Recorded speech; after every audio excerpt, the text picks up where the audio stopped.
Siéntense en la confianza de hacer algunas preguntas. No sé si tendremos quizá todas las respuestas al respecto. Pero como les vuelvo a reiterar, no es un culto de una congregación como tal. Somos cristianos, sí, pero tenemos la finalidad de compartir un poco sobre la palabra de Dios. Bueno, dicho esto, ya puse una canción de fondo, pero vamos a empezar con este tiempo. Y bueno, vamos a compartir algunas preguntas, ¿no? Los que vieron la propaganda hoy, la pregunta central era,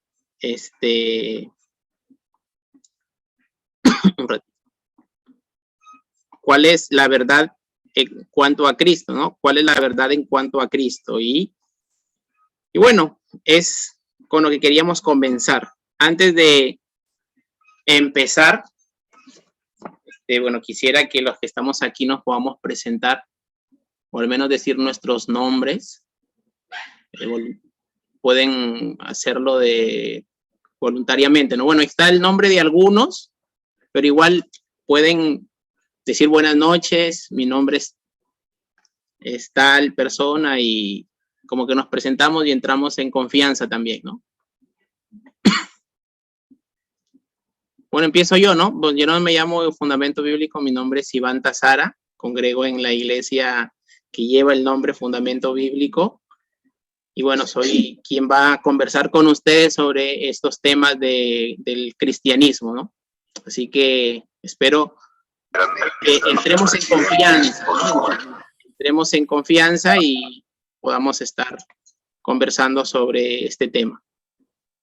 A ver, ¿alguien más? Hola, Iván. Hola, ¿qué tal?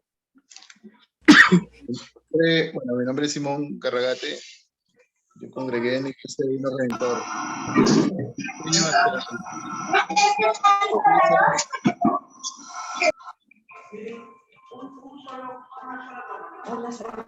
Un ratito. Ya, listo. Bien. Hola, Simón, gracias. A ver, ¿quién más? San Carranco Ato, de la Iglesia Príncipe de Paz. Ok, bienvenida. Gracias, que mi hija me ha invitado a la reunión, que creo que va a ser de gran bendición. Esperemos que sí, que sea de gran bendición, pero sobre todo compartir quienes estamos aquí. Bien, eso es lo importante. Bien, gracias, bienvenida también. Amén. Gracias, hermano. Mi nombre es Rubí. No me pongo en cámara porque estoy media mechosa. Yeah. Bueno, espero terminar con las clases que vas a dar por estas 6 semanas. Ojalá bueno, que sí. Animada pues desde hoy, ¿no? Bien. ¿Qué más falta? Hola, buenas noches a todos. Mi nombre es Yamil, soy la esposa del pastor Iván, y bueno, también estoy aquí presente porque cada día, bueno, aprendemos y nos vamos edificando y conociendo la verdad de Cristo a través de su palabra. Pastor. Hola. Buenas noches con todos. Mi nombre es Antonieta Villaseca, soy miembro de la Iglesia Fundamento Bíblico. Ok. Y creo que este tiempo es una edificación para todos. Así, esperemos que sea de bendición para todos nosotros. Bueno, por aquí hay un pastor también, creo. Pastor Carlos García. Hola, hola. Hola, pastor, ¿qué tal? Hola, Pastor Iván, ¿cómo está? Buenas noches. Bien, gracias a Dios. Mejorando. Aquí. ¿Cómo estás? Aquí. ¿Perdón? ¿Cómo estás? Un poco con tos. Ok. Nada grave, ¿no? No, sí, sí, bien, gracias a Dios, sí. Sí, estoy bien, gracias a Dios. Ah, qué bueno. Aquí pues para accediendo a la invitación, ¿no? Ujú. Bueno, ojalá Gracias también por la... que si hay alguna pregunta por ahí nos ayudes a responder. Igual que el pastor Andy que se ha puesto hoy día la camiseta del debate. Ah, estamos vestidos de la misma manera, lo que pasa es que yo no tengo cámara. Ah, ya, pastor, no se preocupe. Gracias también por estar aquí. Y este muñequito es de mi hija, la computadora es de mi hija. Ya, pastor, ya. Listo. Me la prestaba un ratito. Ya. Bien, pastor Andy, ¿puedes saludar a los que estamos acá? Hola, buenas noches. Buenas noches. Pastor Andrés de esta iglesia Jesús de Santa Cruz. Me uno también aquí a la invitación parte del pastor Iván. Y bueno, ojalá que esto sea edificación para todos y para la gloria de Dios. Ok, gracias. Esperemos que así ¿Se sea. escucha, no? Sí, sí, te escucho bien. Bueno, bien, bien. Listo. Y nuestra hermana Gloria. Buenas noches, hermana Gloria. Buenas noches, Pastor Carlos, a todos los hermanos. Ok. Pastor Andy. Ya, saludos, hermana. Saludos a todos. Bien. Creo que no me olvido de nadie. Estamos ya, entró por ahí también el señor Amari, pero creo que les falló el internet. Pero igual, estas sesiones las vamos a grabar, ¿ya? Así que no se preocupen si de repente por ahí hay alguna dificultad. Va a estar grabado y luego disponible en la página de la congregación.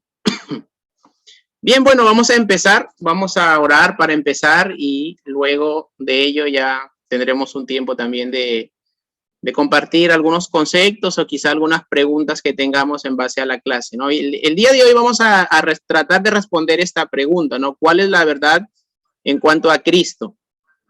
He tratado y querido abordar el tema no especialmente desde las pretensiones que comúnmente nosotros los cristianos la abordamos, porque la idea es que las personas que se vayan agregando y que están aquí son personas que escuchan del evangelio, pero que no necesariamente son cristianos.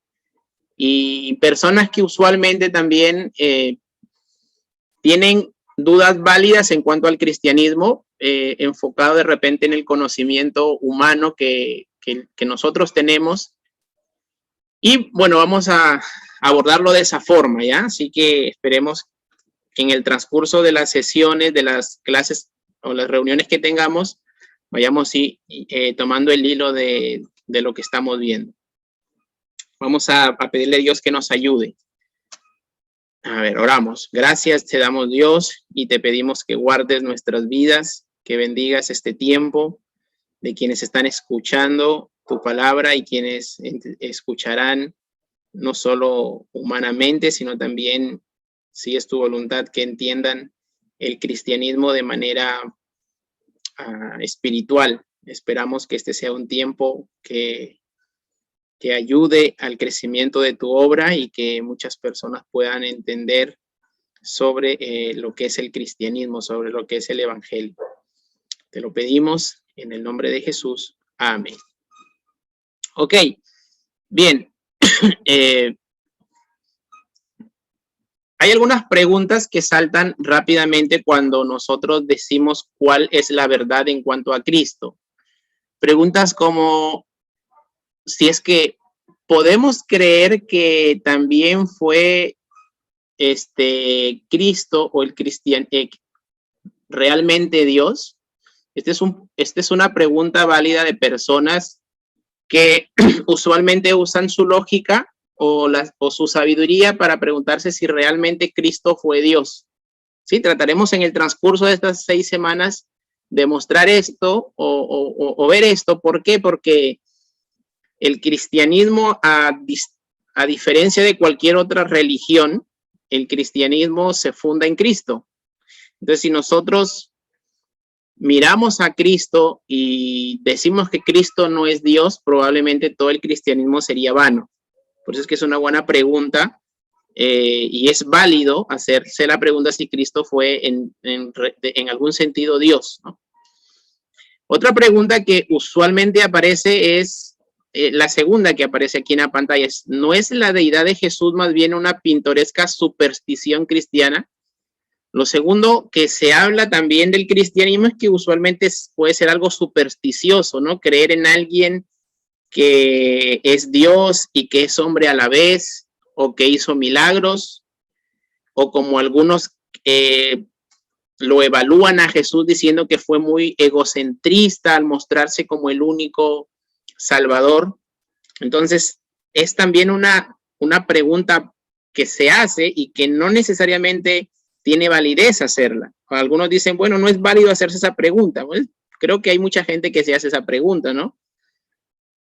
Y por último, si hay evidencia alguna que apoye la sorprendente afirmación de que el carpintero de Nazaret fue el hijo unigénito de Dios, que es otra cosa que usualmente se pone en tela de juicio, ¿no? El hecho de que Cristo es el hijo de Dios o el unigénito hijo de Dios. ¿Qué significa eso para las personas que han escuchado en algún sentido el evangelio o han escuchado algún sentido de alguna forma sobre el cristianismo, ¿no? Son preguntas que suelen recurrir, que no son fáciles de responderlas y que no creo que podamos responderlas todas en esta sesión, pero sí probablemente vamos a dejar sentado algo. Ahora, ¿es suficiente reconocer la deidad de Cristo? ¿Por qué tenemos que hablar de la deidad de Cristo y hacia dónde ir? El cristianismo no es básicamente un dogma de fe o solo algunas doctrinas, sino que tiene algo más, el cristianismo, a diferencia de otras religiones. Entonces, pero también, ¿es suficiente reconocer la deidad de Cristo o es que falta algo más? ¿O es que tenemos que conocer algo más? ¿Es cuestión solo de reconocer Cristo es Dios o hay algo más? Bueno, el primer enunciado que podemos decir es que no es que meramente usted crea en la deidad de Cristo o que la persona que escucha del cristianismo no es solamente que de una manera intelectual crea en la deidad de Cristo, pero también es importante reconocer dentro del ámbito del cristianismo no solo la deidad de Cristo, sino nuestra necesidad de redención y creer que hay alguien que puede redimir y ese alguien es Cristo.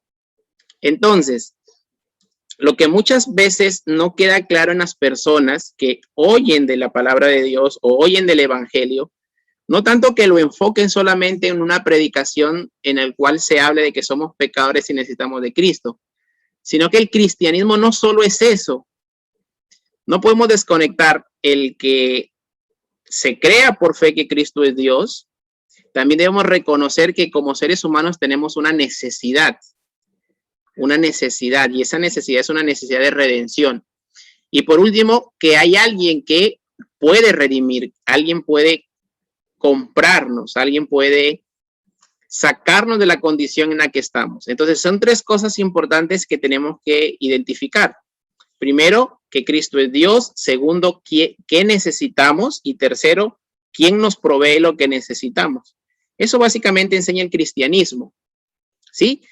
No podemos desconectar una cosa de la otra. Tampoco podemos decir que el cristianismo solo es un dogma que una persona debe creer, porque no es suficiente creer ciertas cosas. No es suficiente, por ejemplo, decir, esto es lo que yo creo, este es mi credo, porque necesitamos algo más, reconocer nuestra necesidad. Y eso es importante, ¿no? Reconocer nuestra necesidad. Entonces, en lo que nosotros vamos a centrarnos es cómo encarar el problema de una pretensión, de una o varias pretensiones de Cristo en la Biblia, ¿ya? ¿Cómo encaramos el problema? Tampoco en esta sesión vamos a hablar de la inspiración de la Biblia, por ahora. No es mi pretensión hablar de la inspiración de la Biblia, pero hay muchos argumentos en cuanto al cristianismo. De esos argumentos hay argumentos propios de la escritura, de la Biblia, y hay argumentos incluso de personas no cristianas hablando de Cristo, de un Jesucristo histórico. Y creo que vamos a empezar por ahí, porque el propósito ha sido hablarle a personas que no son creyentes, que no son cristianos, que de una u otra forma han escuchado del cristianismo o están escuchando el cristianismo. Entonces, lo que pretendo en este primer tiempo de compartir con ustedes es no llevarlos a lo que convencionalmente hacemos en las congregaciones, hablar de Cristo, y tener por sentado, aunque varios de los que estamos aquí somos creyentes, y damos por sentado que la Biblia es un libro revelado, ¿cierto? Que la Biblia es un libro inspirado por Dios, que Dios lo escribió por medio de personas inspiradas y que Dios mismo, su sabiduría, la expresó por medio de un vehículo llamado el ser humano, y que esas personas escribieron la Biblia y esa Biblia es autoritativa. Creo que los cristianos en sí sabemos y confiamos en eso, pero mi pretensión no es esa hoy, sino que los versículos que vamos a usar, que básicamente van a recaer en los evangelios, los miremos como tal, como lo mira una persona no cristiana. Con esto no quiero desacreditar la Biblia, sino que quiero empezar por donde mi propósito esencial quiere empezar, que es mostrar a los oyentes o a los que hoy van a oír posteriormente, mostrarle que los evangelios de Jesucristo son tomados como libros históricos por mucha gente. Y usemos hoy estos libros y estos pasajes como libros históricos que hablan de un Jesucristo. Y vamos a ver cómo estos libros históricos hablan de Jesucristo. Sabiendo de antemano los cristianos que son libros inspirados por Dios, pero vayamos no con nuestro prejuicio, o las personas que escuchen, vamos a ponernos en su lugar y vamos a ver estos libros como libros históricos. Entonces, si son como libros históricos corroborados por personas no creyentes y usados incluso para guiones de películas o para investigaciones sobre Jesucristo, entonces nosotros vamos a tratar de hacer eso, ¿no? Usarlos como libros históricos y de esa manera encarar el problema. ¿Cristo es Dios? ¿Qué significó Cristo para nosotros o para la humanidad? Y Cristo, en sus disertaciones, por cada uno de los escritores de los evangelios, es mostrado de una sola forma, ¿no? Es mostrado como Dios. Entonces, si nosotros vamos al principio, a Génesis 1:1, en Génesis 1:1, la Biblia empieza diciendo, en el principio creó Dios los cielos y la tierra. ¿Y por qué tomar ese versículo de ese libro o esa parte de cuando uno abre la Biblia? Porque la Biblia misma da por sentado que quién es Dios, ¿cierto? Dios dice que en el principio creó Dios los cielos y la tierra. Ese versículo nos muestra varias verdades. La primera verdad, que Dios toma la iniciativa frente a la humanidad, porque dice, en el principio creó Dios. Entonces la Biblia da por sentado que hay un Dios que no está en el hemisferio terrenal, humano, ¿sí? Sino que está en el hemisferio espiritual. Y da por sentado que Él existe y que Él creó. Y que Él creó los cielos y la tierra, el escenario para desarrollar su plan de redención. Sin esta iniciativa, nada hubiese existido, incluso el cristianismo, nada. Por eso es que es importante reconocer a Génesis 1:1 como la iniciativa de Dios en poner un escenario donde desarrollar la redención. Hace ratito decíamos que nosotros teníamos que reconocer y ver quién es Dios, quién es Jesús, es Dios. En segundo lugar, ¿cuál es nuestra necesidad? Nuestra necesidad de la redención. Y en tercer lugar, ¿quién provee para esa necesidad? Y esa provisión es Cristo. Cristo es esa provisión. Esas tres cosas se desarrollan en el escenario llamado planeta Tierra. Dios creó el cielo, creó la tierra para desarrollar su plan de redención. Ahora, aquí hay un concepto que lo escribe un pastor que se llama John Stott, que escribe un libro que se llama Cristianismo Básico, que es de donde yo he sacado la mayoría de los conceptos que ustedes están viendo acá. Y voy a leer primero este párrafo que le pertenece a John Stott de manera completa. Dice, hay gente que visualiza un Dios sentado cómodamente en un alto trono, en un alto solio, distante, separado, desinteresado e indiferente a las necesidades de los mortales.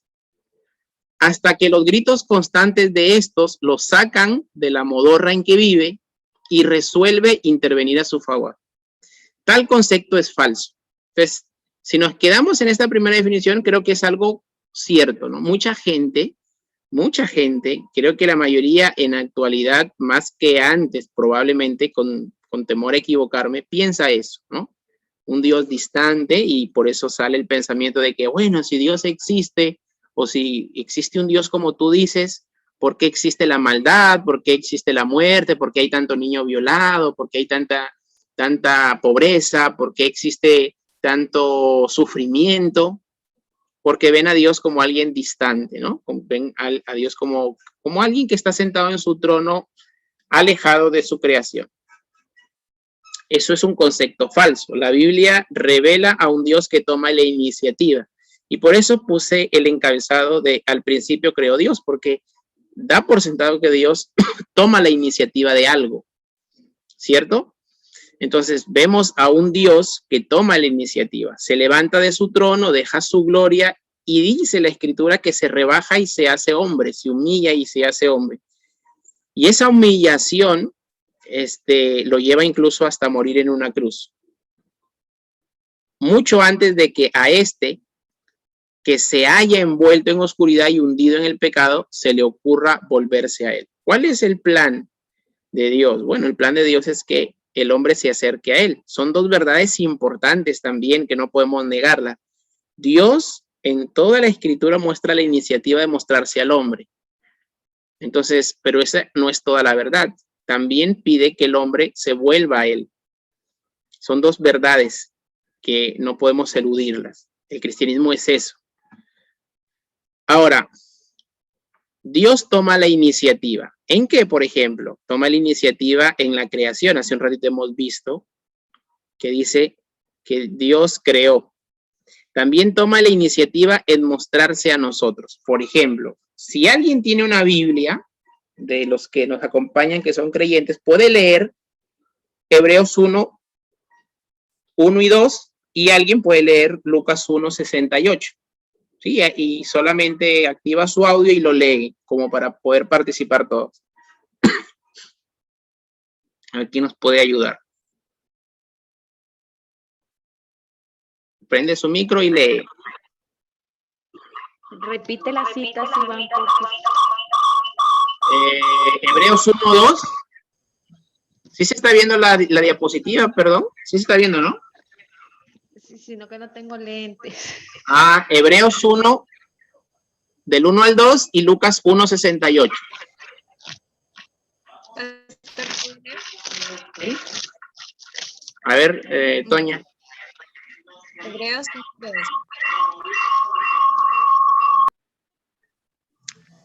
No sé.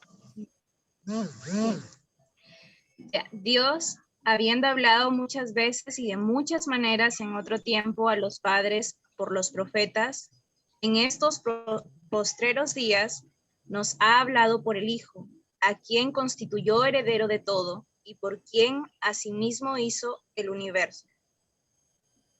Ok. Bien, entonces aquí tenemos, Dios dice, habiendo hablado, entonces vemos a Dios activo mostrándose al hombre, habiendo hablado de muchas maneras. Entonces Dios ha hablado de muchas maneras en la historia de la humanidad. Ahora nos ha hablado por medio de Cristo. Dice en el tiempo histórico, el escritor de Hebreos está hablando en el año 100 antes de Cristo, ¿no? Está hablando ahí en ese promedio de tiempo. Antes del año 100, ¿no? Años 90 probablemente, está hablando Hebreos. Está diciéndonos, nos ha hablado por medio de Jesucristo. Ahora, como la como la Biblia dice que es eterna, también los estudiosos de la Biblia dicen que es un libro, no es un libro que se ha quedado en el tiempo, no es anacrónico que se quedó en el tiempo, sino que es un libro que es eterno y que se contextualiza a cualquier tiempo. Esa es la sabiduría de Dios. Entonces, la sabiduría de Dios se ha revelado también. Entonces, Dios ha tomado no solo... ¿Hola? No solo se ha revelado, no solo ha tomado la iniciativa de crear, sino que también ha tomado la iniciativa de revelarse, de darse a conocer, ¿no? La palabra revelarse significa apocalipsis, que es ir mostrándose progresivamente. Entonces Dios ha tomado esa iniciativa también. Y Lucas 1:68, no sé quién lo tiene, para que lo lea, Lucas 1:68. Bendito el Señor, Dios de Israel, que ha visitado y redimido a su pueblo. Ok. Entonces dice que Dios ha visitado a su pueblo, ¿cierto? Ha tomado la iniciativa de visitar a su pueblo, ¿no? Eso es lo que, a ver, dice Lucas 1:6-8, ¿no? Dice, bendito el Dios, el Señor, Dios de Israel, que ha visitado y redimido a su pueblo. Entonces Dios ha salvado a su pueblo. Entonces también tomó la iniciativa y vemos los verbos que dicen que Dios ha tomado la iniciativa. Ahora, si Dios ha tomado la iniciativa en crear, en mostrarse y en salvar, tiene que haber una forma cómo es que esa salvación se haga notoria a nosotros y se ha hecho notoria siempre en el transcurso de cuando Dios ha hablado al hombre. Y eso es el evangelio, ¿no? ¿Qué significa el evangelio? Creo que en cierta forma conocemos el concepto de qué es el evangelio, ¿no? El evangelio es la buena nueva, ¿cierto? Otros definen al evangelio como Cristo. Algunos dicen, ¿qué es el evangelio? Las buenas nuevas. ¿De quién? De Cristo. ¿Por qué? Porque el evangelio es hablar de la vida de Cristo, de la obra de Cristo y de la resurrección de Cristo. Otros dicen, no, el evangelio es Cristo mismo, porque la Biblia en el Antiguo Testamento habla de Cristo en sentido futuro y en el Nuevo Testamento de Cristo en la tierra, y los últimos libros de la Biblia, como Hechos, hacia adelante hablan de Cristo manifestado en la iglesia. Entonces el evangelio es Cristo.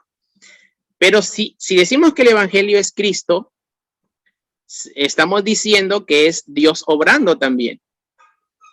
Por ejemplo, Romanos 1, que es un texto muy importante cuando Pablo diserta a los judíos y a las personas también gentiles, él les habla de Jesucristo, ¿no? Les habla de el evangelio.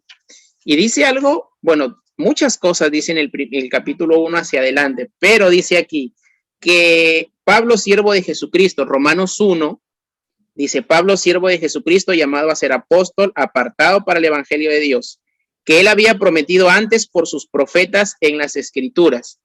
Él había prometido antes por los profetas en las escrituras. Los profetas hablaban de un Mesías y Cristo pretende hacerse llamar el Mesías.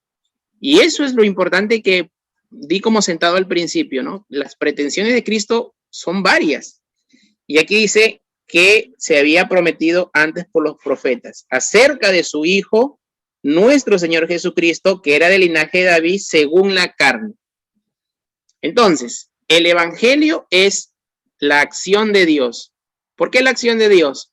Porque es Cristo enviado a nosotros, ¿cierto? Enviado a nosotros. El evangelio es Cristo enviado a nosotros. Ahora la pregunta es, ¿cómo Cristo se manifiesta al hombre? ¿Cómo es que el hombre tiene conciencia de Dios? Es, en otras palabras, porque aquí sí podemos nosotros decir, y válidamente también muchos de nosotros, los que aún están escuchando del evangelio, pueden incluso discrepar y decir, bueno, hay muchas religiones. Hoy es muy famoso el hecho de tratar de dejar a un lado al cristianismo y experimentar en otras nuevas religiones, ¿no? Ser buena gente es una religión que se está haciendo famosa. Muchos dicen, no, hay que ser buenas personas, hay que ser buena gente. Y suena bonito, ¿no? Suena de una u otra forma revelador, pero sobre todo suena retador, ¿no? Ser una buena persona es la mejor religión. Suena hasta, creo que, un poco más cercano a la sociedad, más cercano al contexto en el que vivimos. Suena bien, pero no sabemos si es así. Y aparte del cristianismo, incluso en el hemisferio oriental, no en el occidental de nuestro planeta, el cristianismo ni siquiera es escuchado, porque básicamente hay otras religiones que predominan en otros hemisferios, en otras zonas geográficas. Y son bien adoptadas por muchas sociedades. Entonces, ¿qué tiene de distinto el cristianismo? Eso es lo que trataremos de ver. Y Romanos, aquí mismo en el versículo 19 dice, capítulo 1, verso 19 dice, porque lo que de Dios se conoce le es manifestado, pues Dios se lo manifestó. Dice, las cosas invisibles de Dios, su eterno poder, la deidad de Dios se hacen claramente visibles desde la creación del mundo, siendo entendidas por medio de las cosas hechas, de modo que no tienen excusa. Entonces, el evangelio se ha hecho visible al ser humano. ¿Cómo se ha hecho visible? Dice por medio de la creación. Interesante, porque Salmo 19 también dice lo mismo, que los cielos cuentan la gloria de Dios. Entonces aquí hay una pregunta que cae de madura. Hay muchos grupos que han vivido antes de nosotros, muchos grupos que han vivido antes de Cristo incluso, que han manifestado una vida religiosa. Personas que han estudiado el comportamiento y la conducta de esas etnias, de esas culturas, de esos imperios, destacan una cosa, en la cosmovisión de todos ellos en general es la misma, una vida después de la muerte, la existencia de un Dios supremo, y curiosamente muy respetado para los científicos o los investigadores, muy respetado que los nazcas hayan hecho templos o pirámides que se parezcan mucho a las pirámides de otras sociedades peruanas o que se parezcan mucho a las pirámides egipcias y que la cosmovisión egipcia es muy parecida a la nuestra y que la cosmovisión de los aztecas es muy parecida a la nuestra y que todas las sociedades antiguas tienen una cosmovisión de la vida después de la muerte muy parecida a la nuestra y es muy respetable para la comunidad científica o los que investigan. No es muy respetable el cristianismo y es como una contradicción. No es muy respetable el cristianismo para ellos, ¿no? Para la sabiduría de ellos. Pero eso es algo que vamos a abarcar en probablemente la tercera semana. El método científico que trata de usar todos nuestros sentidos, ¿no? Del ser humano, no puede meter a Dios en esa evaluación y es algo que también tocaremos probablemente la próxima clase o la próxima reunión. Pero aquí dice que la creación al ser humano le ha mostrado de Dios. ¿Qué le ha mostrado a Dios? La deidad de Dios. Por eso es que algunos preguntamos, ¿por qué solo un planeta está habitado y no los demás planetas? ¿Por qué un universo tan vasto? ¿Por qué tanto afuera de nuestro planeta? Bueno, porque toda la creación, según lo que este libro dice, es mostrar la deidad de Dios y el poder de Dios. No que sea habitado, sino mostrar el poder y la deidad de Dios. Todo eso. Entonces podríamos darle un sentido a que mucha gente adore al sol, o la luna, o a la madre tierra, porque eso ha querido mostrar a Dios y su deidad. Pero lo que pasa con el hombre es que ha cambiado eso. Bien, entonces, pero la naturaleza habla de Dios, número uno. Pero así como la naturaleza es la voz de, la naturaleza habla de Dios, hay una voz más alta, según lo que Hebreos dice. Dios nos ha hablado de muchas maneras, pero ahora nos habla por medio de ¿quién? nos habla por medio de Jesús. Entonces Cristo es la voz más alta de Dios. Alguien puede buscar Juan 1:14 y lo lee. A ver.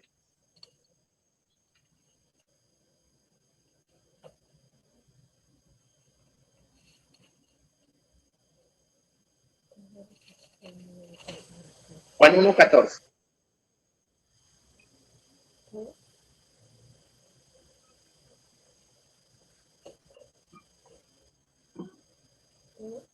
Sí, léalo, lee, hermana. Y aquel verbo fue hecho carne y habitó entre nosotros. Y vimos tu gloria, gloria como del unigénito del Padre, lleno de gracia y de verdad. Ok, entonces Jesús como que es la voz más alta de Dios en este camino de mostrar Dios su eterno poder y deidad, no solo la creación, no solo los profetas, no solo las obras del Antiguo Testamento o lo que pasó, sino Cristo es lo más elevado de todo, ¿no?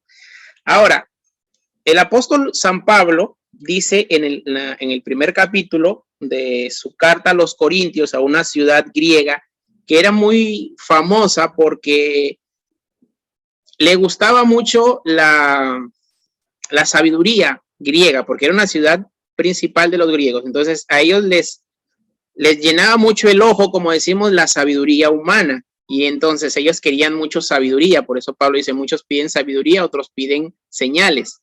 Los griegos pedían mucha sabiduría y en cierta forma era la cuna de la sabiduría humana. Y Pablo va a decir algo a ellos que son la cuna de la sabiduría humana. Dice 1:21 de 1 Corintios. Pues ya que la sabiduría de Dios, el mundo no conocía a Dios mediante la sabiduría, agradó a Dios salvar a los creyentes por la locura de la predicación. Y aquí entramos en un terreno pantanoso para los que escuchan del evangelio, pero dudan dar el siguiente paso de involucrarse en el cristianismo.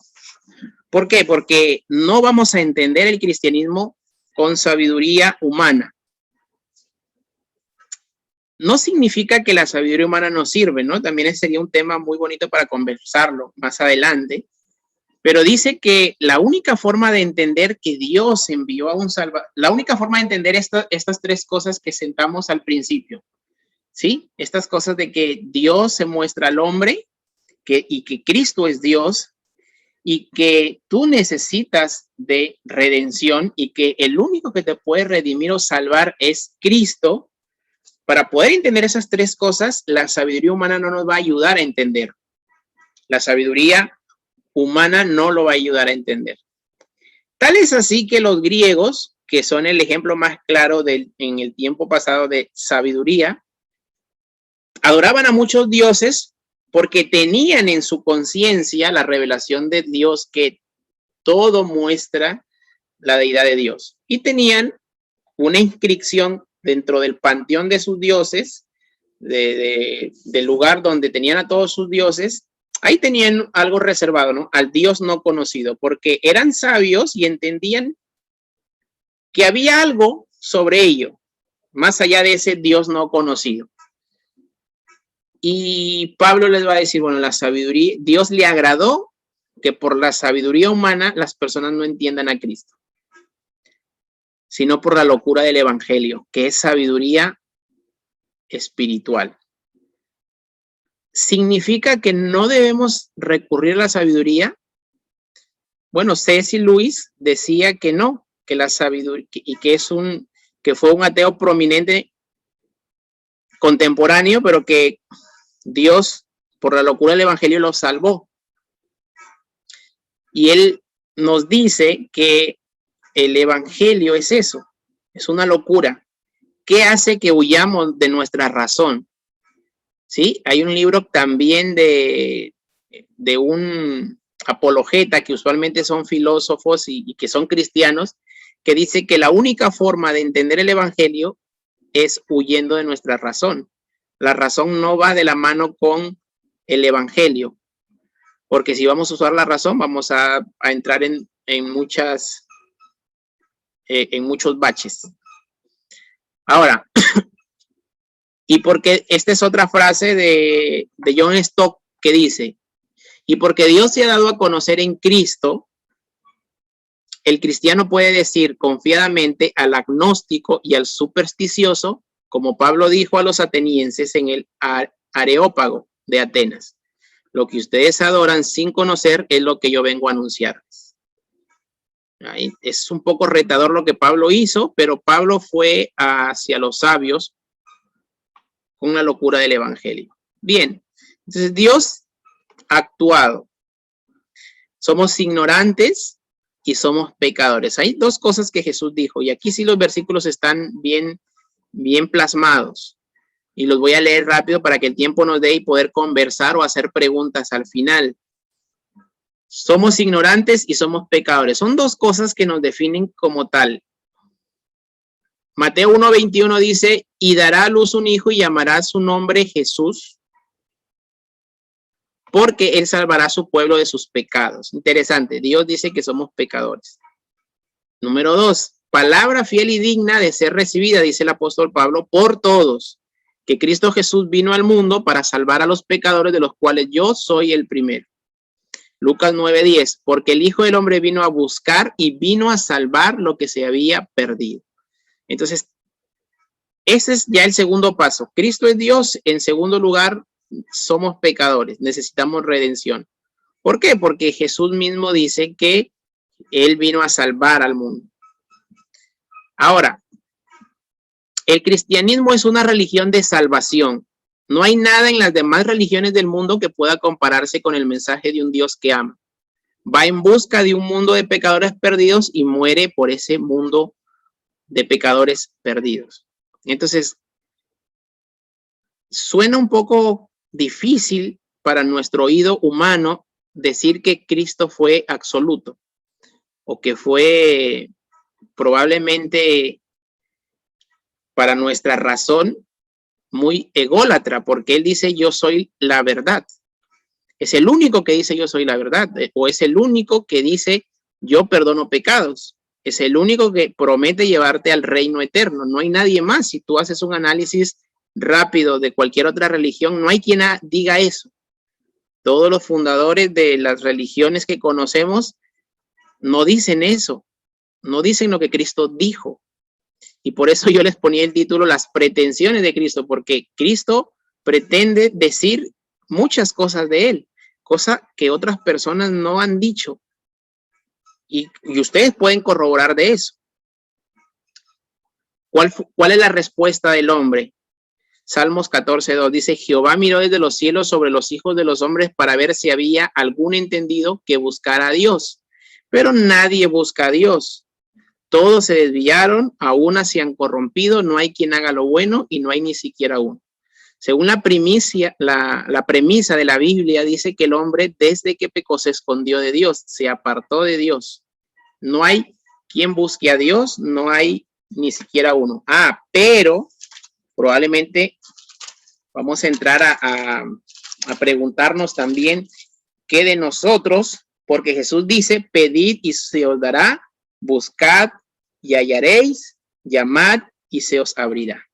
Entonces la Biblia dice que nadie busca a Dios, pero también a la misma vez dice Jesús, dice, busquen, llamen, se les va a abrir, se les va a responder. La fe es aquella que es consciente de que Dios existe y sobre todo que Dios premia. En Hebreos 11:6 dice lo siguiente, dice, pero sin fe es imposible agradar a Dios porque es necesario que el que se acerca a Dios crea que le hay. Crea que le hay. Y que es galardonador de los que buscan a Dios. Entonces, tenemos por un lado esta verdad, no hay quien busque a Dios, y por el otro lado, busquemos a Dios. Son dos verdades ineludibles, no podemos alejar esas dos verdades de las Escrituras. Y esto, espero que estas preguntas, por ejemplo, no es una pregunta que vamos a responder hoy en la primera clase, es una pregunta que vamos a responder más adelante, como para que les dé gustito y entren en la siguiente sesión. Pero es importante que entendamos que hay dos verdades en las Escrituras y no necesariamente esas verdades contradicen o hay una contradicción en la Biblia, ¿no? La Biblia no se contradice, no hay error en ella, la Biblia es inerrante. Bien, entonces el hombre debe buscar a Dios, ese es el principio, hemos dicho aquí, y hay que buscarlo de dos formas, con humildad y obedientemente, y eso lo vamos a desarrollar más adelante. Otra frase importante para entrar a las pretensiones de Jesús. Habíamos pensado examinar a Cristo intelectualmente. Probablemente muchos de los que estemos en esta reunión queremos de una u otra forma examinar a Cristo de manera intelectual.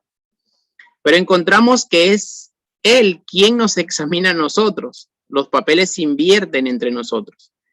Estudiamos a Aristóteles y nos sentimos edificados intelectualmente.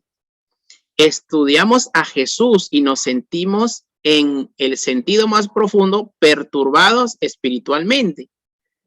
Nos sentimos constreñidos a tomar frente a este Jesús alguna actitud moral en cuanto a nuestro corazón y a nuestra voluntad.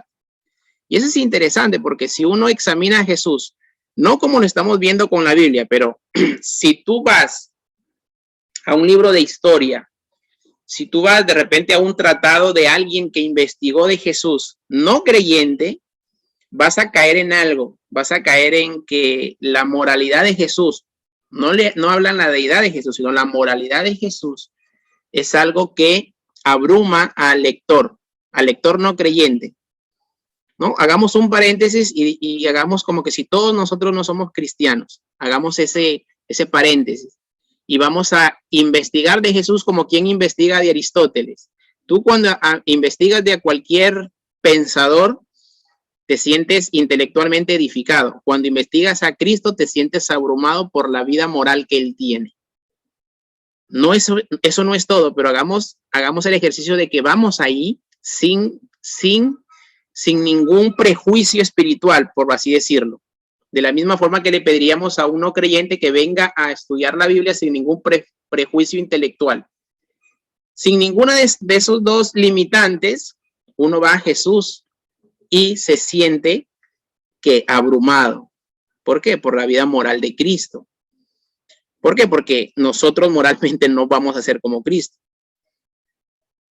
En el ejemplo que estamos poniendo, uno puede estudiar a Jesús con parcialidad intelectual, pero no puede hacerlo en neutralidad moral.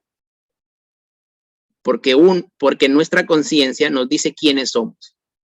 Entonces, intelectualmente puedes estudiar, escanear a Jesús, leer sobre Jesús, pero moralmente no. Tenemos que declarar a qué bando pertenecemos. Cuando vas a Jesús, te vas a enfrentar a eso. Mañana en Montenegro. ¿A quién tú te enfrentas? ¿Cierto? ¿A quién tú te enfrentas? ¿A quién te enfrentas tú? Bueno, tú te enfrentas a tu moralidad misma. Quieras o no, tu moralidad te va a hablar. Quieras o no, la creación va a hablarte de Dios. Quieras o no, tu conciencia te va a hablar cuando estás mal. Y si tú vas con tu intelectualidad a buscar a Jesús, te va a llevar al mismo rincón. Te va a llevar al mismo rincón. Te va a decir a qué bando perteneces. Si tú vas a Jesús de manera intelectual, tarde o temprano Jesús te va a llevar a un rincón y te va a decir a quién perteneces, a dónde perteneces, a mi bando. Eso es lo que va a pasar. Eso es lo que te va a pasar a ti. Entonces, Él te va a decir eso. Es a esto que el contacto con Jesús, un contacto sin evasivas, nos ha llevado. Comenzamos en la calma del estudio, pero hemos descubierto que se nos conduce al terreno de la decisión moral. Y por eso les dije al principio, si usted que escucha hoy aún se le hace difícil entender el cristianismo, ore a Dios o pida simplemente que pueda entenderlo. Así funciona. Y si vas con tu intelectualidad a buscar a Jesús, Jesús te va a llevar a un rincón y te va a decir, ¿dónde estás? ¿A qué bando perteneces? A mi bando. Vamos a decir que si vas moralmente a buscar a Jesús, te vas a enfrentar en esa encrucijada y tienes que tomar una decisión. ¿Cierto? ¿Cierto? Muy bien. Dicho eso, vamos a comenzar a entender lo que Jesús dice. Les vuelvo y les repito. Al principio les dije, hagamos un ejercicio, miremos los libros del Evangelio. Hoy solo estamos tratando casi en su mayoría versículos de los Evangelios de Jesús. Miremoslos como libros históricos si es que aún no eres cristiano. Y miremos cuáles son las pretensiones de Cristo. ¿Por qué hablar de Cristo? Número uno, porque el cristianismo es Cristo. Si Cristo no es Dios, no hay cristianismo. Si Cristo no resucitó, no hay cristianismo. Si lo que Cristo dijo no es verdad, no hay cristianismo.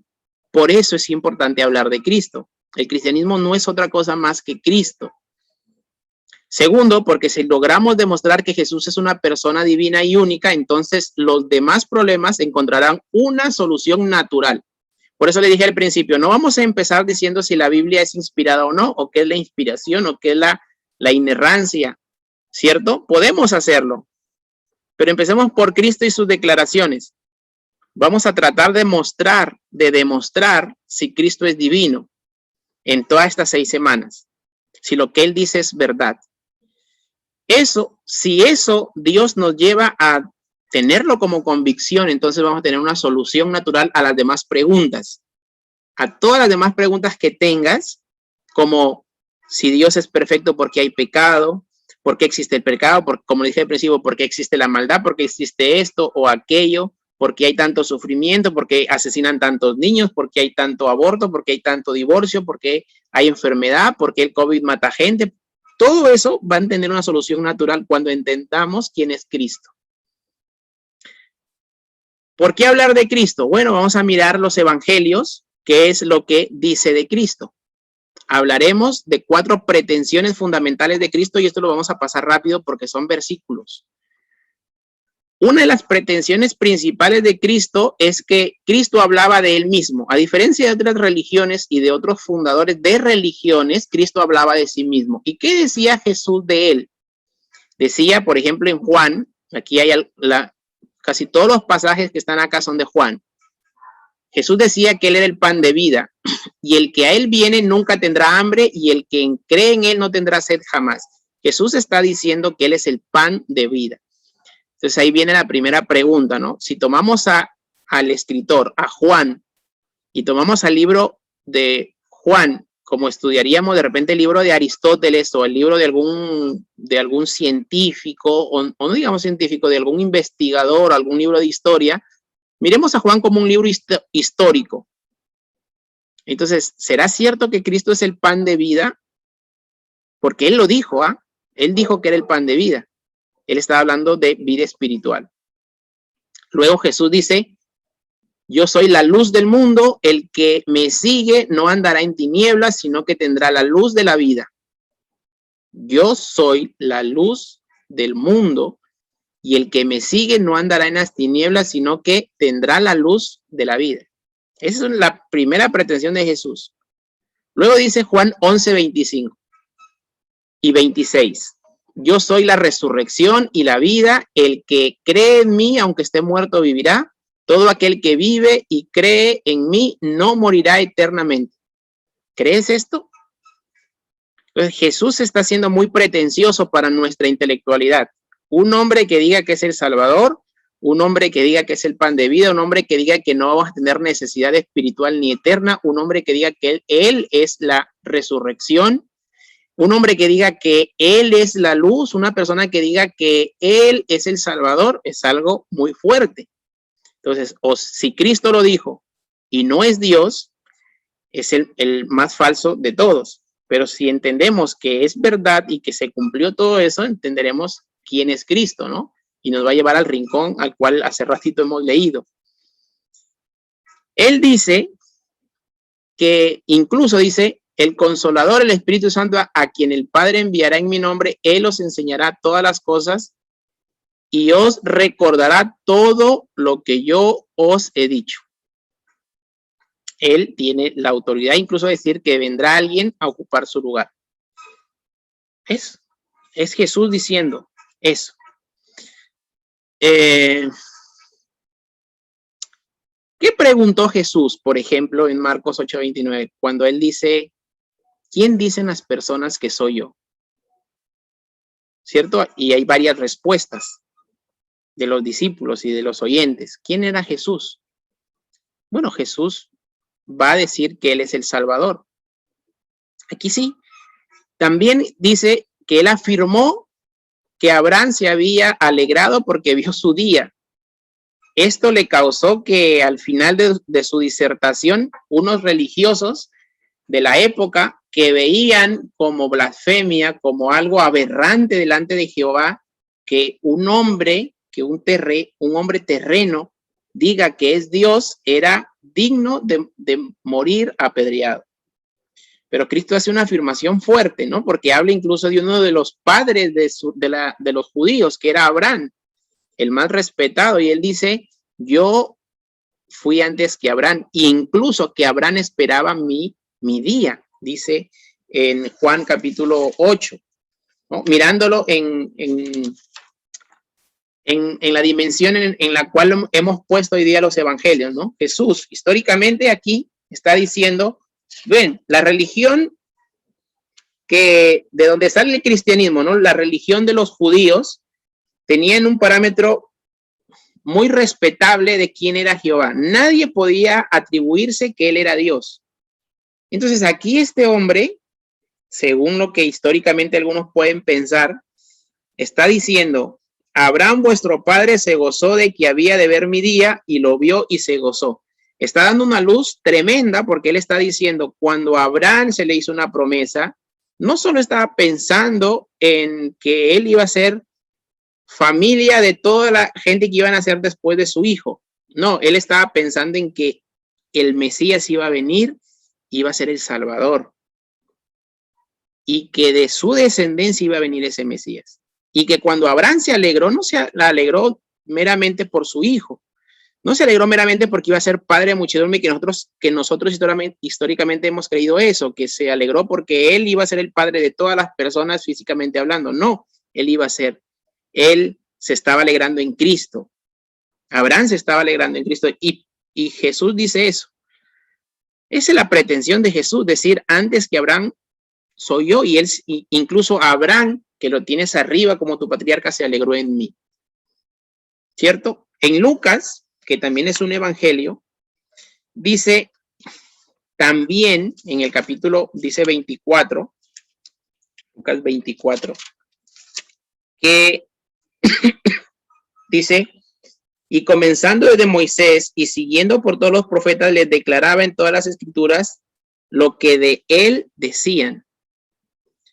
Jesús dice, bien, ustedes son una religión bien estructurada, teocrática, una religión que se apartaba de todos los grupos religiosos de su época, pero sabes, Moisés escribió de mí.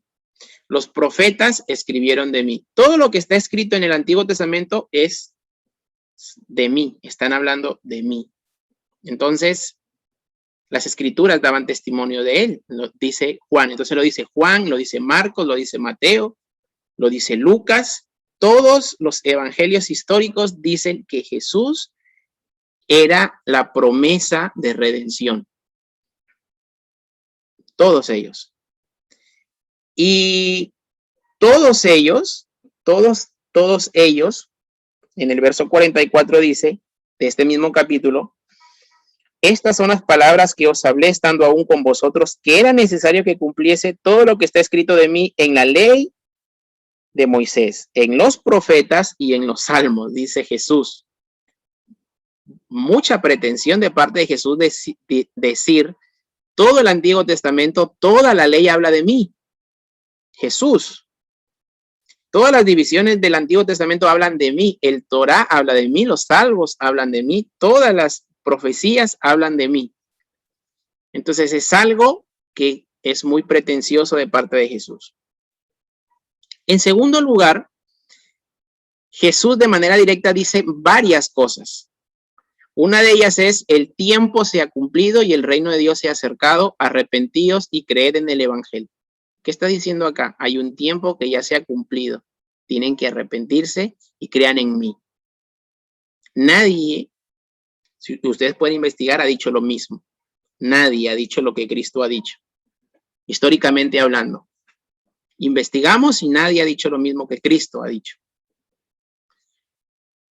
Mi padre siempre ha trabajado y yo también trabajo. Él dice directamente, yo soy el Hijo de Dios. El Padre y yo somos uno. Juan 10:30. Yo estoy en el Padre y el Padre está en mí. ¿Qué está diciendo directamente Jesús? El Padre, yo somos lo mismo. Soy el Hijo de Dios. Él estaba diciendo, como dice aquí, conocerlo a Él era conocer a Dios. Ver a Cristo era ver a Dios. Creer en Él era creer en Dios, en Jehová. Recibirlo a Él era recibir a Dios. Odiarlo a Él era odiar a Dios. Honrarlo a Él era honrar a Dios. Eso es lo que Cristo está diciendo. Tercera y penúltima pretensión. De manera indirecta, Cristo decía que Él podía perdonar pecados. Al ver Jesús la fe de ellos, dijo al paralítico, hijo, tus pecados te son perdonados. ¿Quién es Él para perdonar pecados? Es Dios. Es Dios. Él podía otorgar la vida. Yo soy la vida. Soy el camino, yo soy la verdad, yo soy la vida. ¿Cierto? La gente decía, ¿de dónde este carpintero ha sacado tanta sabiduría? ¿De dónde? ¿Cómo sabe este tantas cosas sin haber estudiado? Decían algunos. Pero lo que los impresionó más fue su autoridad. Jamás ningún hombre ha hablado así. Tenía autoridad. Muchos de ellos no reconocían a Jesús como el Mesías, por eso lo llevaron a la cruz. Fueron muy pocos los que creyeron en Jesús, poquísimos. Pero muchos, históricamente hablando, reconocieron quién era Jesús. No fueron salvos. Por eso al principio también le decía, no es solo reconocer la deidad de Jesús, sino reconocer nuestra necesidad y que Él suple nuestra necesidad. Porque muchos decían, ah, mira, habla con autoridad. Ah, mira, me impresiona de la forma como habla. Mira su sabiduría.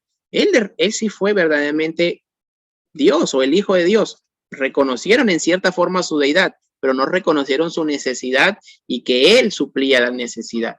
Y eso es importante para cualquier persona que va a escuchar o está escuchando del Evangelio. Las pretensiones directas de Cristo. Indirectamente Él juzga al mundo. ¿Sí? Porque el Padre a nadie juzga, sino que todo el juicio dio al Hijo. Él tiene la potestad de juzgar. No os maravilléis de esto, porque vendrá hora cuando todos los que están en los sepulcros oirán su voz. Y los que hicieron lo bueno saldrán a resurrección de vida, mas los que hicieron lo malo a resurrección de condenación. Jesucristo dice que Él es la resurrección, pero algunos serán condenados por Él.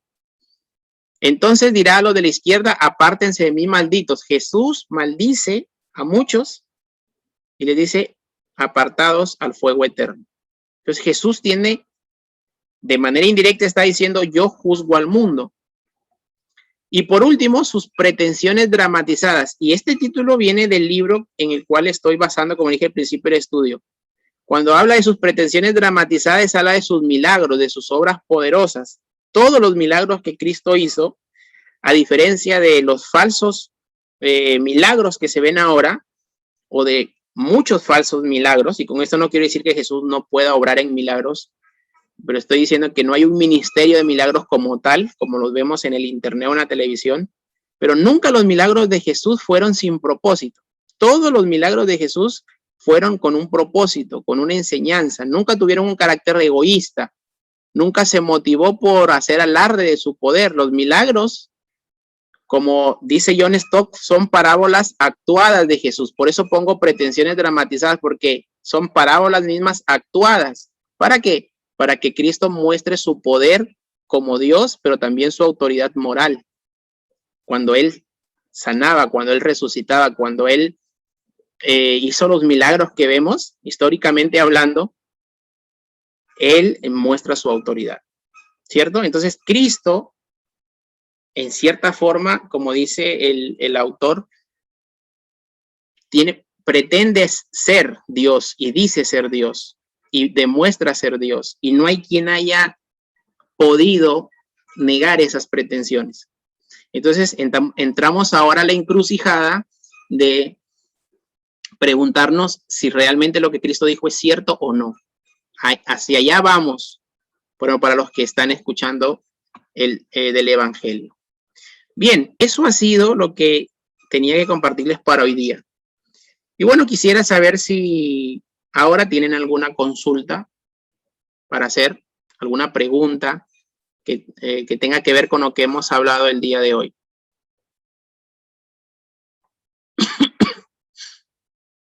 O de repente algún aporte que quieran hacer, algún texto que quieran compartir. Bueno, no sé si tendré las respuestas, ¿no? Pero al menos es importante que las hagan llegar. O alguna apreciación. La pueden escribir también en el chat si es que no se animan a compartirla por acá, por el audio, o les está fallando el audio. También la pueden compartir por el chat. Si tienen alguna pregunta o quizá algo no quedó claro o todo no está claro.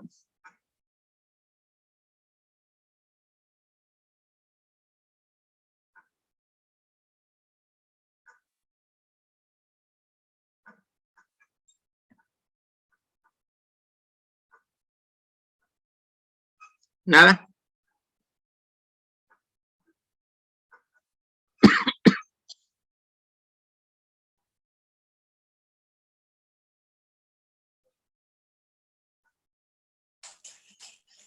Bien.